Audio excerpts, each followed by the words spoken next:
ngaji bareng ada moderator baru kali ini. Jadi Gus Bah ingin menambahkan?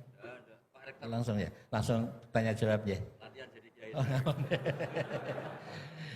Baik, izin kita buka forum tanya jawab. Kita masih punya waktu agak longgar. Monggo ibu bapak yang ingin bertanya nanti tolong sebutkan nama dan kalau ada institusinya bisa disampaikan. Ya, singkat padat. Satu dulu, kita catat dulu. Kemudian kedua, baik, silakan. Bismillahirrahmanirrahim. Assalamualaikum warahmatullahi wabarakatuh. Perkenalkan, nama Al-Fakir Maulana dari Solo. Saya akan bertanya kepada Gus Bah. Niki Gus, sebagaimana tema hari ini memahami Al-Quran dengan meneladani Rasulullah. Kami sering mendengar pengajian Gus Bah, yang mana Gus Bah sering mengaturkan, sering berkata, semakin banyak ayat yang kita pahami, semakin kita dekat dengan Allah Subhanahu Wa Taala. Kurang lebih begitu kalau salah nyuwun ngapunten. Atau bahkan Syekhona Maimun, Mbah Maimun menika juga dawuh, seberapa banyak kamu paham Al-Quran, maka sedekat itulah kamu dengan Allah Subhanahu Wa Taala. Pertanyaannya Gus, kami terutama kula mewakili anak muda yang awam, ini banyak yang tidak jebolan pondok pesantren, bahkan tidak tahu bahasa Arab, hanya bisa membaca terjemah. Lah ini sedangkan panjenengan sering dawuh kalau misalkan memahami Al-Quran itu harus malian bil Arabiyah, harus menguasai mufradat banyak bahasa Arab. Tapi kita ini juga pengen dekat dengan Allah. Pengen dekat dengan Allah. Nah, apakah kita boleh membaca terjemah, sedangkan terjemah ini tidak bisa mewakili makna ayat itu? Tentu bisa dijelaskan Gus. Ngapunten, matur suwun sangat. Wassalamualaikum warahmatullahi wabarakatuh. Waalaikumsalam warahmatullahi wabarakatuh. Selanjutnya silakan yang pojok ya. Assalamualaikum warahmatullahi wabarakatuh. Waalaikumsalam warahmatullahi. Saya Jamaluddin Ghafur dari Fakultas Hukum UII.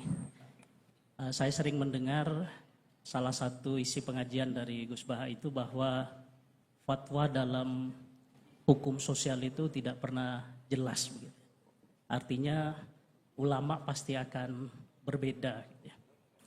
Nah, kami kebetulan di Fakultas Hukum Gus, seringkali ditanya orang juga gitu ya, soal bagaimana hukum sesuatu. Dan dalam konteks hukum memang teorinya dan pendapatnya juga beragam gitu ya. Nah, kadangkala permintaan pendapat itu tidak hanya sekedar untuk diskusi, tapi bahkan sampai menentukan nasib orang gitu. Ini dihukum atau tidak. Nah, sehingga mohon kira-kira bagaimana panduan dalam Islam di tengah keragaman pendapat fatwa itu dalam kita memberikan pendapat atau keterangan-keterangan tentang hukum-hukum tertentu yang memang secara ilmu itu sangat beragam. Terima kasih. Assalamualaikum warahmatullahi wabarakatuh. Waalaikumsalam warahmatullahi wabarakatuh. Mohon berkenan Gus Bah ya. Terus masalah fatwa tadi, fatwa sosial itu, atau memahami pakai terjemah. Begini, seperti yang dikatakan Pak Kures, ada pegangan yang umum, kayak sidik, amanat, tabligh, fatona. Itu memang lewat terjemah, nggak apa-apa. Tapi ada terjemah yang nggak mengganti bahasa Arab. Misalnya kata sembahyang, mungkin perasaannya orang Bali sembahyang itu apa, perasaan kita sembahyang itu apa, itu kan subjektif. Misalnya begini, ada ayat yang agak sensitif. Ketika Anda salah paham dengan istri itu wadribuhun. Fahjuruhunna fil madhaji wadribuhun. Itu kan riskan betul. Maka pukullah istri kamu. Pukul itu kan konotasinya itu buruk. Tapi di semua tareh, saya bilang tidak sebagian, di semua tareh itu disebut dorban ghairu mubarrihin, mukul yang tidak melukai. Jadi orang Arab itu punya adat. Kalau kecewa itu dorobu bin ni'al wassaub. Jadi mukul itu pakai kain, pakai kacu, pakai.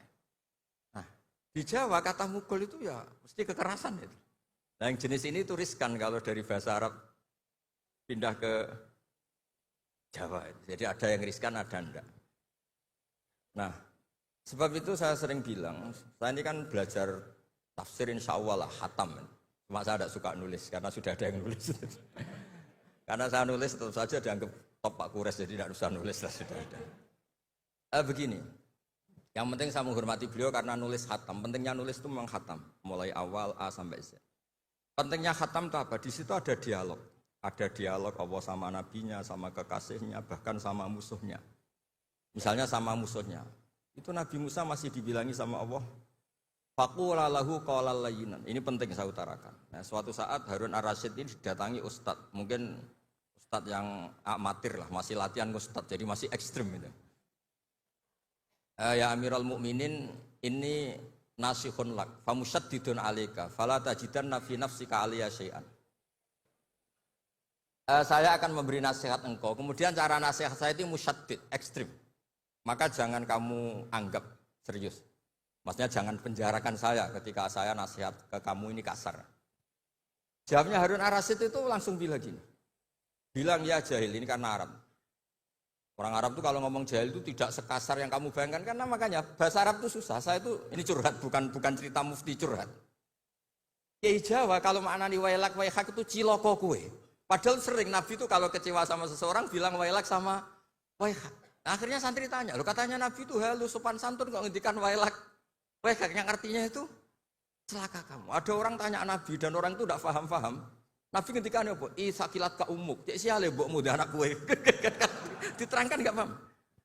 Tapi sarah-sarah kayak kitab Irsyadus Sari itu bilang gini. Kalimatu tarohumin wa talatufin. Ini kalimat yang orang Arab tuh merasa dekat sehingga bilang wailak waihak. Tapi Kiai Jawa tetap saja maknani ciloko. Masalahnya di konteks itu yang dawuh itu Kanjeng. Nah, saya ngendikan ini orang Solo ini kan enggak apa-apa.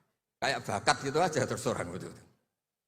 Nah, yang seperti ini enggak bisa dipindah ke terjemah. Dan itu saya teliti dari sekian tradisi. Ya tadi kayak wadribuhun. Makanya terus ulama nyusuli dorban ghairu mubarrihin. Mukul tapi tidak melukai. Karena orang Arab itu biasa kecewa mukul pakai peci. Tapi kalau orang Jawa enggak berbayang mukul. Kedua misalnya contoh mahar. Orang Arab kalau masih mahar itu banyak. Karena jumlah mahar banyak, kemudian setelah suami istri hubungan intim, setelah dicerai itu kadang kepikiran ngambil, karena maharnya misalnya Alphard, 1 miliar, gedung. Sehingga harus ada pelarangan mengambil ulang mahar. Wa in aradtum istibdala zawji makana zawji wa ataitum isdahunna qintaran fala ta'khudhu minhu syai'a. Atakhudunahu buhtana wa itsmam mubina. Terus wa kaifa ta'khuduna? Mahar yang sudah kamu kasihkan jangan kamu tarik lagi. Wong kamu sudah hubungan suami istri kok maharnya ditarik lagi. Jangan.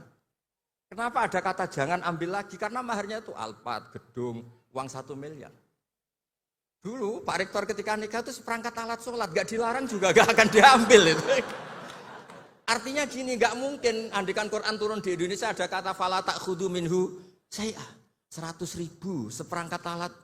Saya jadi kiai itu sampai bosan karena tiap nikahkan tuh maharnya seperangkat alat sholat. Itu kalau sudah nikah 10 tahun bentuknya sudah kayak apa ya? Itu nggak usah Allah repot-repot bilang jangan ambil lagi, jangan ambil lagi. Nah, itu kondisi yang antara kita dan tradisi Arab itu beda. Nah tadi yang pertanyaannya Pak dosen Pak Ghafur tadi. Hukum sosial itu memang nggak pernah mengikat di semua sisi ya, karena memang patokannya itu begini. Saya ambilkan contoh di Quran ya, karena ini memang tema tafsir. Di hal-hal sosial itu kekasihnya Allah pun didhawuhi Allah begini. Wa in adri la'allahu fitnatul lakum wa mata'un ila akhir. Wa ma adri ma yuf'alu bi wala bikum. Jadi Nabi misalnya mau perang, misalnya perang apa ini. Allah terus bilang, "Muhammad kamu tenang saja, pasti menang." Enggak. Karena kalau dibilang begitu nanti kendilnya Nabi atau keberanian Nabi dikira karena ada jaminan. Tetap. Sehingga nyuwun sewu Nabi juga pernah mengalami perang menang di Badar, pernah mengalami kalah di Uhud. Jadi di bab-bab sosial itu memang Allah membiarkan hukum sosial yang berjalan. Sampai Ibnu Khaldun ngendikan begini, saya masih ingat betul dan itu saya pegang. Nabi sebagai nabi itu kena aturan hukum sosial. Meskipun beliau punya mukjizat kayak apa, ketemu orang harus santun, ketemu anak kecil harus sayang, ketemu orang sepuh harus hormat.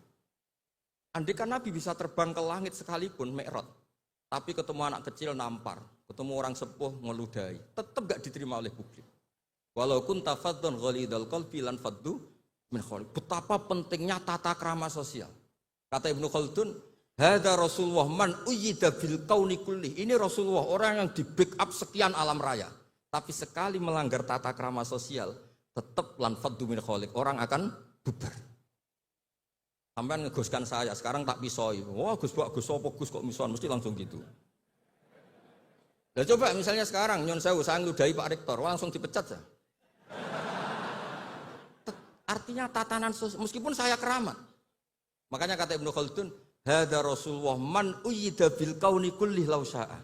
Ini Rasulullah orang yang bisa mengendalikan alam raya karena kekasih Allah. Itu saja kena aturan, walau kunta faddan ghalidhal qalbi lan faddu min khawlik. Kalau engkau salah tatanan sosial Muhammad, orang akan bubar. Nah maksudnya gini Pak dosen, kalau tatanan sosial gini, saya pernah ditanya oleh dekan Fakultas Kedokteran. Pas ada diskusi dengan ya tadi orang-orang medis, misalnya begini, itu misalnya nyun sewu, tapi gak usah dijiwai, gak usah kamu, udah, dilupakan saja gak apa. Menyembuhkan orang koma itu baik apa tidak baik. Tapi misalnya orang ini kalau sembuh, pasti bunuh lagi, pasti merkosa lagi. Terus kita gimana? Ngasih makan juga sama.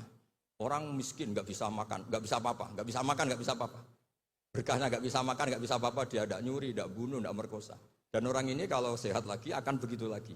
Wajib ngasih makan dah. Itu mesti orang itu, weh, kasihlah kemanusiaan. Jangan nanti kumat lagi. Jadi hukum sosial itu mesti mindsetnya ulama itu beda-beda.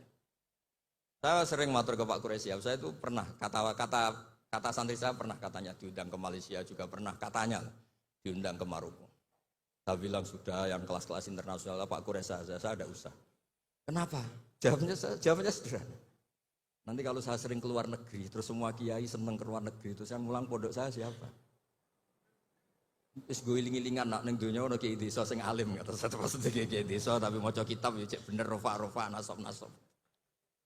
Tapi saya seneng sama kiai-kiai yang keluar negeri karena ini mewakili syiar. Saya seneng sama UI karena syiar gini. Tapi saya jangan disuruh jadi kiai di UI. Nanti gajinya tetap. Kalau kiai kan sering dapat gaji min khaisul layah tasib. Kayaknya jumlahnya banyak saya maksudnya. Jadi yang hukum-hukum sosial tuh biarlah alam yang ya sudah setuju ya. Oh ya pokoknya gitu.